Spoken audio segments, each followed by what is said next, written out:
Randall Stephenson, the boss of AT&T, is getting a little bit of heat from shareholders. His board didn't really punish him over losing out on T-Mobile USA, which AT&T wanted to buy. It all fell apart. But he still got paid, and he's still the chairman.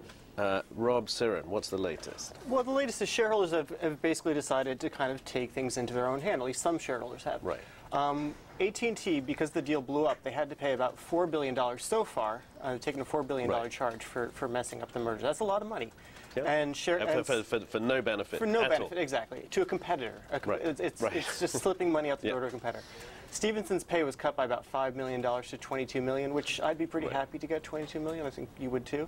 Yeah, and I'm not sure AT&T had that great a year in other respects. No, it had a fair year, but it wasn't outstanding. So.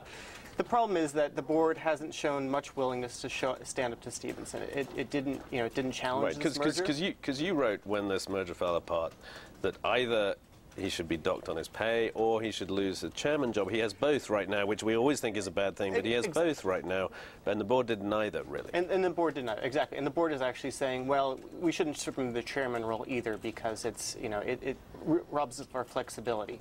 Well, if their flexibility means paying him just as much as for messing up and not having any other punishment, that's not a very good. The board needs some sort of improvement. Right. So now we've got a group of shareholders who, having seen in the original proxy, which is the sort of big description and alert for the annual meeting, that he was being paid quite a lot, in between the proxy coming out and the latest version, they're saying now we want to vote on whether he should be taken away, the chairman's job should be taken away. It's actually a very soft proposal because what they're saying is that, well, we can wait until the next CEO is elected, then we can split the roles if AT&T wants. Right. But AT&T is even against that. As a matter of principle, the roles should be split, is what they're saying. Which is good governance. And so it seems like a no-brainer for shareholders to vote for this.